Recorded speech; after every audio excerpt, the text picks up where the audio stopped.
I did the video once already. I'm just going to kind of make it a little more concise. I had LED lights, overhead lights on, and they were blinking, flashing on the screen, and that really annoys me.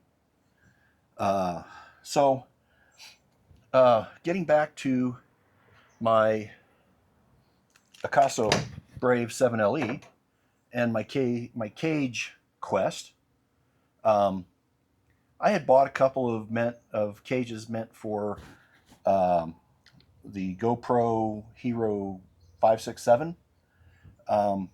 They're very similar in size, but the Akaso is a lot thicker, and so I mean I could physically make it work going in and around, but there was no way to make it fit and protect the screen. Of course, none of them are going to help you protect the lens. Neither here nor there. You know, I've been using the GoPro in its own cage for a long time, and so anything I needed a little rough and tumble, I used the GoPro 9. Honestly, the Akaso is a really solid camera, a really sturdy camera. I've dropped it a number of times. The only damage I've ever had was on my other one that has USB micro port, and I did break the door, but you can get it to hold shut, which is good. So anyway, due to a number of other things going on in my life, I decided to do an upgrade, and I wound up with a DJI Action 4 and the 5 Pro, and with the help of a really good friend, I wound up with the Action 5's counterpart, the Extra Edge Pro. It's functionally the same, and I think they're going to get in just as much trouble. Actually, I think there's like 8 companies that are going to get in trouble because they're DJI adjacent. I don't know if that's going to include the company that has my particular drone, but we'll see. Anyway, in a previous video, I covered how the plastic cage that came with the the Osmo cameras, it fits, but it's not right. And in that one, I put the Brave 7 in the cage and showed that it fit, and it doesn't move around. It's pretty solid. It's kind of nice. The problem was you can't get to the button on top. So that led me down a quest. And I wound up with another cage that's kind of sort of a no-name. It's kind of a tight fit, but it does fit, and it lets you have access to the button that lets you choose between front screen and rear screen, which is nice, but it's just not as tight in there, so it moves around a little bit. Don't like that. And while it has the same mount on the end plus a 1/4-20 thread, which is nice, kind of like the Neewer that I'm using on the other cameras, but it has nothing on the bottom, and it doesn't give you any. I mean, you can access the 1/4-20 port for mounting to a tripod, but it's in the way. The cage is in the way. So I don't know that there's a happy medium for that. Or is there? So we've already done the Neewer cage, and we've already done, yeah, I put that over there. I got to put these things over here as I talk about them, or I'll get kind of sidetracked. So then I found this one, and I'll put a description in the comments below. This one's kind of nice because it opens from the top, and I could technically turn it around if I wanted to.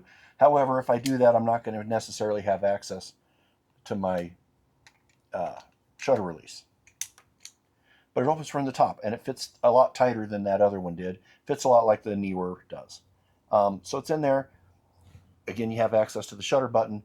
You have the DJI style mount on the end, plus 1/4-20 with ARRI threads or pins for locating, which are really, really nice. The Neewer has it. That other one I just set aside that was also no name.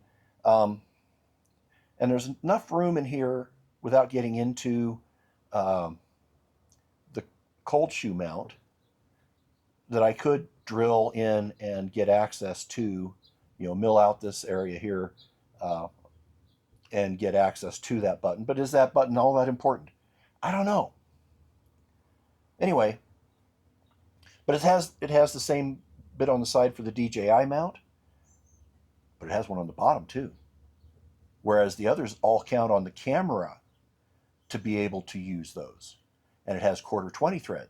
So now you have access to using it on a tripod. You have access to putting it on almost anything. And because I've also got selfie sticks and stuff, clicks right in. Clicks right in. It's kind of nice to have all that compatibility. And while I'm talking about all this, I still have to figure out some spacing to make sure it doesn't move around in there. It doesn't move that readily like in that other one, so I'm not too upset about that. This is a battery pack bank. You can see, I don't know if you can see the LEDs come on or not, but it's got a tripod thread on the top. I'm using the DJI mount on top of that.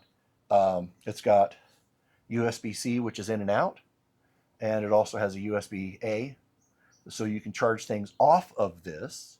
And it's kind of nice. It's from a company called Suptig, S-U-P-T-I-G. I probably mispronounced it, but that's me. One of the things it does that I'm not really impressed with is it turns itself into a little tripod, but then you've got to have your mount way up there. But it also has a 1/4-20 thread on the bottom, so you can mount it on just about anything without taking it off the camera. And I keep a couple of small, short 6-inch USB-C cables, so I can just wrap it around and power the camera. And, well, for instance, right there, you just plug it in, and I'm a big fan of the right angles. So you just put it in, wrap it around a couple times, and plug it into the camera, and away you go, right? So, anyway, that's a little bit of an update for those that are fans of Akaso. I'm still a fan for Akaso. It has its place. I'm not going to get rid of it, of that one. I am going to find a worthy patron, or I'll be a worthy patron for some young kid who's wanting to do a little creating and see what happens. Anyway, that's all I got for right now. It's hot. It's muggy. It's raining everywhere but here. And it would be nice if it rained. We had a little bit of rain yesterday. It was nice. But I got some work done on my old F-150 Super Crew, which I'm using the tailgate for. I'm using an easy up in front of my garage door because, well, my garage door faces the south and the west. And you get the sun right in, so it makes the garage really hot to work in. So that's it. Roger out.